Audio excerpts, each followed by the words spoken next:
আজকে আবার চলে আসছে আপনাদের মাঝে নতুন একটা ভিডিও নিয়ে। ভিডিওটার কথা প্রথমে বলি যে আপনারা আমার কথা হয়তো বিশ্বাস নাও করতে পারেন, সেজন্য আমি বলি যে আমার ভিডিওতে একটা ভাবিকে দেখছিলেন যে ব্লগার কোহিনুর বলছিলাম একদিন হয়তোবা ভাবির আমার ভিডিওতে আছে। তো ভাবি 3 দিন আমার সঙ্গে হসপিটালে ছিল, মানে আমি যে কয়দিন হসপিটালে ছিলাম আর কি, ক্লিনিকে ছিলাম, সে কয়দিন ভাবি আমার সঙ্গে ছিল। তার ভিডিও দেখলে বুঝতে পারবেন যে ভাবি যেগুলো বলছে সবগুলো সত্য, যে আমার সঙ্গে কি হয়েছে, আমার কথার সঙ্গে মিল আছে কিনা। তো আপনারা সবাই তার আইডি থেকে ঘুরে আসবেন, ব্লগার কোহিনুর, অবশ্যই যা দেখে আসবেন, কারণ সত্য মিথ্যা যাচাই তো আপনাদের করতেই হবে, তাই না? তো আসসালামু আলাইকুম, কেমন আছেন আপনারা সবাই? আশা করি ভালো আছেন, যে যেখানে আছেন সুস্থ আছেন। তো আপনাদের আল্লাহর রহমতে আমি আগের থেকে অনেকটা ভালো আছি। যে আমার পেটের ব্যথাটা আগের থেকে অনেকটা আলহামদুলিল্লাহ কমে গেছে। বাট আমি চোখে না ঘোলা দেখতেছি, হয়তো বা আমার শরীরে রক্তর অনেকটাই শর্ট, অনেকটাই ঘাটতি আছে। তো কি বলবো, আমার বাবা গরিব দেখে হয়তো বা আমাকে অতটা পুষ্টিকর খাবার খাওয়াতে পারতেছে না, ভিটামিন জাতীয় খাবার খাওয়াইতে পারতেছে না। তার সামর্থ্যতে যতটুকু হচ্ছে, শাক সবজি হোক বা যাই হোক, সে তো খাওয়াইতেছে, না বলবো না যে সে খাওয়াইতেছে না। তো সে যাই খাওয়াইতেছে, আলহামদুলিল্লাহ আমার শরীরটা তো সুস্থ আছে, আমার লাগবে না হয়তো বা শরীরে রক্ত হওয়া। অবশ্য আব্বু আমাকে বলছে যে আমি একটু সুস্থ হলে আমাকে হিমোগ্লোবিনের স্যালাইন দিবে আর কি। তো যাই হোক, আমার চোখ মুখ সব ঘোলা দেখে বোঝা যাইতেছে বাবা গরিব হইলে এরকমই হয়তো বা হয়, যে বাচ্চা সন্তানদের হচ্ছে কেউ কেউ কখনো দাম দেয় না মানুষের কাছে, কখনো বাবা মাও দাম পায় না, আর তার সন্তানেরাও কখনো দাম পায় না। তো আমার বাবা হয়তো বা গরিব দেখে আমিও কারোর কাছে কোনো দাম পাই না, আমারও কোনো কারোর কাছে দাম নাই। আর যদি আমার বাবার টাকা থাকতো অ্যাভেলেবল, হয়তো বা মানুষের কাছে আমার দাম থাকতো। যারা আমাকে এখন ঘৃণা করতেছে, হয়তো আমাকে আমার বিপরীতে আছে বা আমাকে দেখতে আসে নাই, তারাও আমাকে দেখতে আসতো, তারাও আমাকে ভালোবাসতো। তো কি কারণে আমার সঙ্গে এরকম করতেছে, এরকম হচ্ছে, আমি নিজেও জানি না। তো যে যাই করে করুক, সেটা কোনো ব্যাপার না। তো বাবা মা গরিব হলেও সন্তানকে কখনো তো ফেলে দিতে পারে না। তো আমার বাবা মা আলহামদুলিল্লাহ আমার পাশে আছে, কেউ পাশে থাক বা না থাক, তারা তো আছে। এক মুঠ এক মুঠ ডাল ভাত খাওয়া হলো তো তার, সে আমাকে রাখছে, সুস্থ রাখছে, তাই না? হয়তোবা সে আমাকে পারতেছে না কেজি কেজি ফল কিনে আনে খাওয়াইতে, হয়তোবা সে পারতেছে না যে আমাকে প্রতিদিন কবুতরের গোশত দিয়ে খাওয়াইতে, বা হচ্ছে যে যেসব মাছের রক্ত হয়, কি কি মাছ, কই মাছ, হয়তো জিয়েল মাছ, এগুলো খাওয়াইতে পারতেছে না। তবু আমি এই মাছগুলো কিন্তু খাইও না, একমাত্র কবুতরের গোশত ছাড়া। তো হয়তোবা তার সামর্থ্য হলে সে এগুলাও করার চেষ্টা করতো। তো এটা নিয়ে কোনো আফসোস করতেছি না, খারাপ লাগতেছে যে বাবা গরিব বলে হয়তো বা পেছনটা। তো যাই হোক, কি বলবার বলেন, কথা বলার সময় অনেকেই বলে, অনেকে অনেক কিছু বলে। তো এটা তো কোনো বিষয় না। বিষয়টা হচ্ছে, এখন নিজে যদি নিজের মত পায়ে দাঁড়াতে পারতাম, নিজের যদি এমন অ্যাবিলিটি থাকতো যে আমি 5 জনকে দিয়ে চলাবো, তাহলে আমার কিন্তু অনেকেই মাথায় তুলে নাচতো। তো এত কিছু বলবো না, আমাকে দেখতে আসে না, দেখতে আসে না, এটা নিয়ে অনেক আফসোস করতাম, কষ্ট পাইতাম। কিন্তু আমার বান্ধবী, আমি যখন হসপিটালে ছিলাম তখনই বলতো যে তুই বাসায় আয়, আমি শ্বশুর বাড়ি থেকে বাড়ি যাই, তোকে হচ্ছে দেখতে আসবো। তো আমাদের বাসা থেকে ওদের বাসাটা বেশি দূরত্ব না, ধরেন হাঁটে গেলে 20 মিনিট, আর গাড়িতে গেলে 5 টাকা ভাড়া। তো সে আমাকে দেখতে আসছে হঠাৎ করে, ধরেন আজকে মায়ের বাসায় আসছে, কালকে আমাকে দেখতে আসছে, এরকম বলতেছে নিলে আমি তোর সঙ্গে দেখা করতে আসতেছি। তো বিকেলবেলা সে আসে, তার জন্য আমার মার যতটুকু সামর্থ্য হয়েছে ততটুকু আয়োজন করছে। তো এতটুকুতে আলহামদুলিল্লাহ। কার রিজিক কখন কোথায় কতটুকু থাকে এটা তো আর বলা যায় না। তো অবশ্যই আমার জন্য বেশি বেশি করে দোয়া করবেন।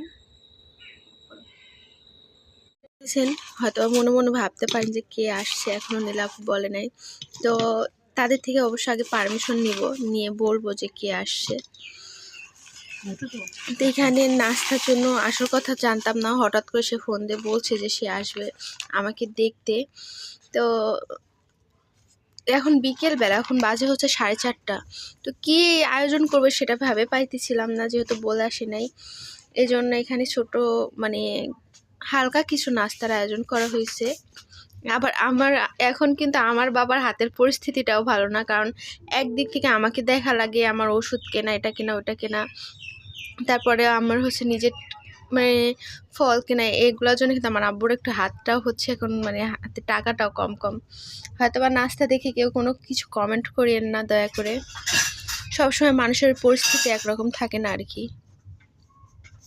তো সবশেষে ছিল নাস্তার এই আয়োজন।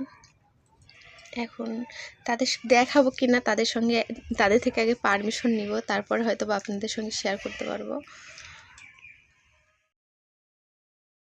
এখানে হচ্ছে গা নিশিকে আম্মু নাস্তা নিয়ে যাইতে বলছে, নিশি নাস্তা নিয়ে যাইতেছিল, আর ক্যামেরাতে ছিল হচ্ছে নাফিস, আর আমি হচ্ছে বসে কথা বলতেছিলাম। আর যে আসছে সে হচ্ছে আমার বান্ধবী, স্কুল লাইফ থেকে শুরু করে কলেজ লাইফ পর্যন্ত। আর ওর পাশে যেটাকে দেখছেন ওটা হচ্ছে ওর বাচ্চা, মানে আমার বান্ধবীর নাম হচ্ছে সুমাইয়া, আর ওটা সুমাইয়ার বাচ্চা ছিল। আর আমরা হচ্ছে মোট 4টা বান্ধবী ছিলাম, মানে আমাকে দিয়ে 4টা বান্ধবী। তাদের মধ্যে ফার্স্ট বিয়ে কিন্তু আমার হয়, প্রথম বিয়ে আমি আর হয়, তারপর সুমাইয়া, তারপরে হচ্ছে ফাতেমার, তারপর হয় ইভার। তো যাই হোক, কিন্তু আমাদের মধ্যে প্রথম মা হয়েছে হচ্ছে আর সুমাইয়া। প্রথম মা আমিই হতাম, কিন্তু আমার ফার্স্ট বেবিটা হচ্ছে নষ্ট না হয়ে গেলে প্রথম মা আমি হতাম। কিন্তু মা প্রথম হচ্ছে সুমাইয়াই হয়ে গেছে, দ্বিতীয় হয়েছে ইভা, তারপর আমি তো মা হলাম কিন্তু সন্তানটাকে হারালাম। তো যাই হোক, আমার বান্ধবীটা কিন্তু মাশাআল্লাহ অনেক সুন্দর। আর আমাদের বান্ধবীদের মধ্যে কিন্তু বেশি লম্বা ছিল সুমাইয়া, তারপরে ছিলাম আমি, তারপর ছিল ফাতেমা, তারপর ছিল ইভা। তো আমাদের হচ্ছে সম্পর্কটা অনেক মাশাআল্লাহ। সুমাইয়ার বাচ্চা বললামই তো, মানে ছানার নাম। এত লজ্জা পায় যেটা বলার ভাষা নাই। ওরে ডাক দিলে ও দেখেন মাথায় কেমনে লুকাইতেছিল। আমার বান্ধবী এখন চলে যাইতেছে দেখেন। আর আমার বান্ধবী অনেক লম্বা, কিন্তু আমার থেকেও বেশি লম্বা, হাতি একটা। আগে অনেক মোটা ছিল হাতি। উঁচা হিল পরেছো তুমি? এমনি উঁচা কেন? উঁচা হিল পরেছো শখ। আর এটা হচ্ছে ছেলে অনেক লজ্জা পায়, বুঝছেন? তুমি আমার ভিউয়ার্সের উদ্দেশ্যে কিছু বলো। আসসালামু আলাইকুম। আমার ভিউয়ার্সের উদ্দেশ্যে কিছু বল। কি আর বলবো, সবাই দোয়া করবেন নীলার জন্য, যে ও যেন সুস্থ হয়ে যায়, স্বাভাবিক হতে। আর কি বলবো বলো, থাক, দেখে শুনে থাক, গেলাম।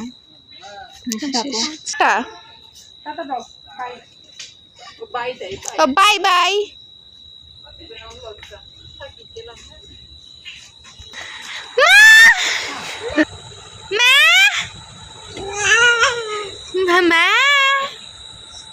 আমার পাকনা বাবা দেখছেন, মাশাআল্লাহ। তুমি বাবা না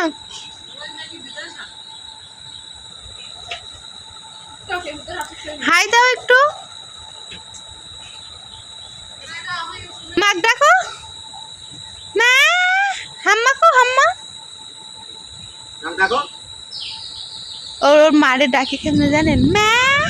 দেখেন এই যে রেডি হয়েছে, বাসায় যাবে। আর নিশির জামা নিশিকে নিতে আসবে, এই জন্য অপেক্ষায় আছে। আর নিশিকে দেখে মনে হচ্ছে নিশি কত মোটা হয়ে গেছে, কিন্তু এই গালগুলো মুলো। বাট ও কিন্তু অনেক অসুস্থ। আমি তো এক অসুস্থ আছি, ও নাকি আমার থেকে বড় অসুস্থ। বলে আপু তুই তো এক প্রতিবন্ধী আছিস, তোর থেকে বড় প্রতিবন্ধী আমি। তো যাই হোক, এই যে আমার পুচু সোনা নিহান, তুমি চলে যাইতেছো? তাকাও, আম্মুক ডাকো তো একটু। ও ছাগলের বাচ্চার মতন ওর মার ডাকে মে। এই যে তুমি মাক ডাকো না, মাক ডাকো না। ও বাতাস করবে, সবাইকে এখন বাতাস করবে, নিজে পাকনামি করতে যাচ্ছে। দেখছেন কত বুদ্ধি হয়ে গেছে, ও কিন্তু অনেক দুষ্টু। যাই হোক, নিহান কিন্তু অনেক অসুস্থ, ওর জ্বর হয়েছে, কাশি হয়েছে, তারপর মুখে একটু ঘা হয়েছে আর কি। তো এক কথা ও অনেকটাই অসুস্থ, ওর জন্য দোয়া করবেন সবাই।